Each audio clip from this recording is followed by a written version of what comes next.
Shades of Solitude is like a really beautiful instrumental song on this record. We experimented with synthesizers even on this one. There's like violins and piano and all this stuff, you know.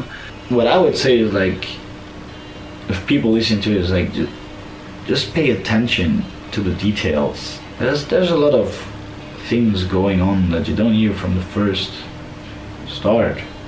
I really try to, you know, be creative in that part. And for me, it's like, you know, it sounds like a, you know, it sounds really big. For me, it makes like an impression. You know, like, oh, Evil Invaders are going to the fucking theater or what?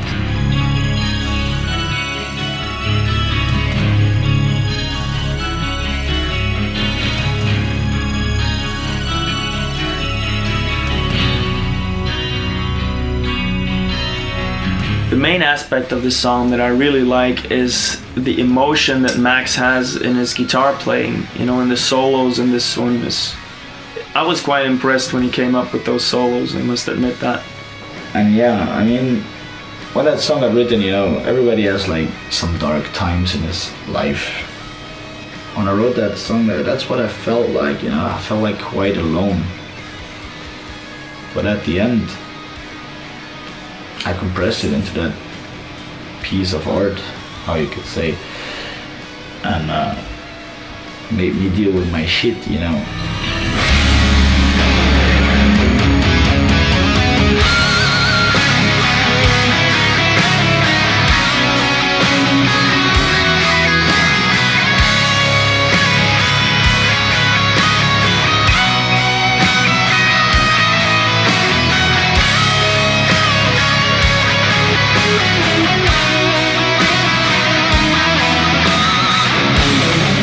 That song kind of talks against itself.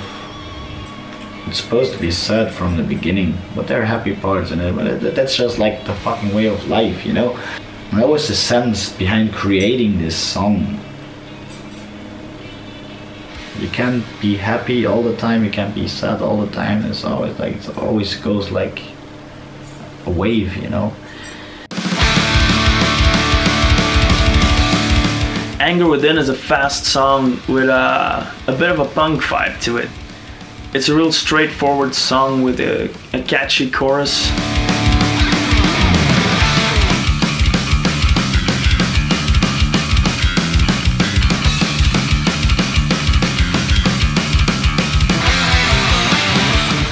Sounds more like a classical Evil Invaders song.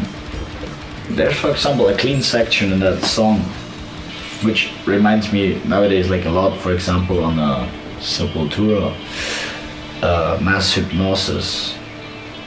I always wanted to write a song like that, and it worked out with that one.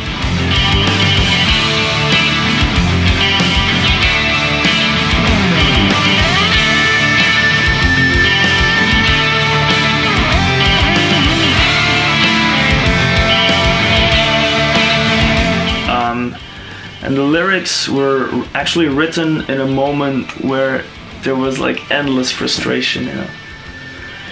We were working with people that slowed us down all the time, and we lost a lot of money because of that. Well, I mean, in the recording process, we were uncertain if we were ever gonna finish this record in time, you know, and every time we thought things were going the right direction, something else popped up and fucked us over, you know.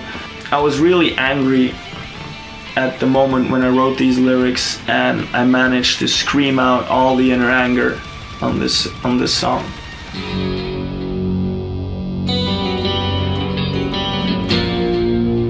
Among the Depths of Sanity to me is like it was meant to be the last song on the record, you know. It's a long song with a shitload of lead guitar work, and it's got a really like a horror vibe.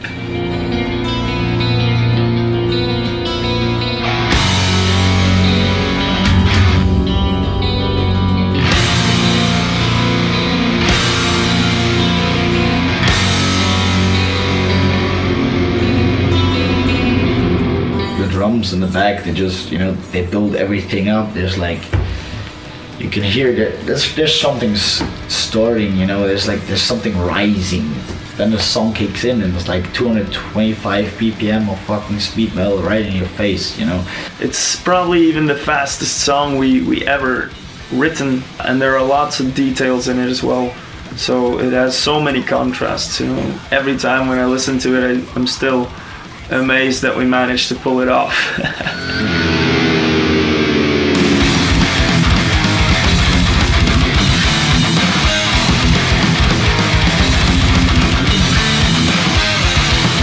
The point is, it's not something you would expect. It doesn't sound like anything Evil Invaders has done before. Even in the middle, you have like this really part where there's an acoustic guitar playing and these drums are so threatening on the background. The double lead part that comes after, in between all the solos, you know.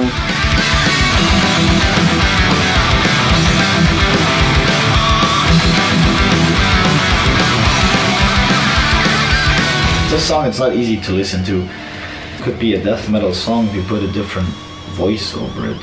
The lyrics of Among the Depths of Sanity are basically about a depression taking over control of your mind. You know? I believe that everybody has a good and an evil side. It depends on which one gets fed the most by the environment, which one gets the strongest, you know.